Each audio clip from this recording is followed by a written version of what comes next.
भारत की प्राचीन संस्कृति में ऐसे कई रहस्य छिपे हैं जो आज भी हमें जीवन और मृत्यु के अर्थ को समझाते हैं।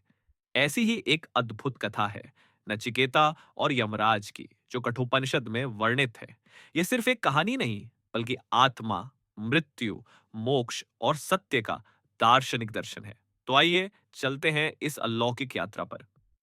बहुत समय पहले की बात है। एक आर्षी थे, वाजश्रवस।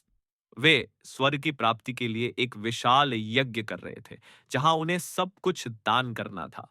उनका पुत्र था नचिकेता, जो केवल 10 वर्ष का था, लेकिन बुद्धि में प्रखर और सत्यनिष्ठ। जब उसने देखा कि उसके पिता पुराने और निर्बल गायों को दान कर रहे हैं, तो उसने प्रश्न किया, पिताजी, अगर आप सब कुछ दान कर रहे हैं, तो मुझे किसे देंगे? वाजश्रवस ने क्रोधित होकर कह दिया, तुझे मृत्यु को दे दूंगा। नचिकेता ने अपने पिता की बात को आदेश माना और अकेले ही चल पड़ा यमराज के लोक की ओर। वह यमलोक पहुंचा, लेकिन यमराज उस समय वहां नहीं थे। 3 दिन तक नचिकेता बिना जल के, बिना भोजन के वहां प्रतीक्षा करता रहा। जब यमराज लौटे, वे इस बालक की दृढ़ता से प्रभावित हुए। उन्होंने कहा, हे बालक, तू 3 दिन भूखा रहा, अतः मैं तुझे 3 वरदान दूंगा। पहला वरदान, मेरे पिता मुझसे क्रोधित हैं, कृपया उन्हें शांत और प्रसन्न कर दीजिए। यमराज, तथास्तु। दूसरा वरदान, स्वर्गलोक का रहस्य बताइए, जहां कोई मृत्यु नहीं होती। यमराज, मैं तुझे वह अग्नि विद्या दूंगा जिससे स्वर्ग प्राप्त हो सकता है। तीसरा वरदान, मुझे यह जानना है कि मृत्यु के बाद क्या होता है। आत्मा नष्ट होती है या जीवित रहती है? यमराज रुकते हैं। यमराज, यह प्रश्न देवताओं के लिए भी कठिन है।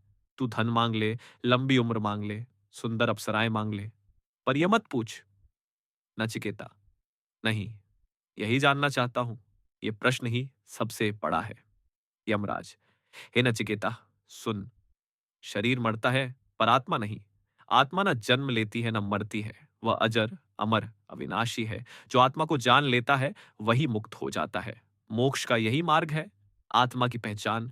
तू वह दुर्लभ सत्य जानने योग्य है। नचिकेता ने आत्मा के रहस्य को जाना।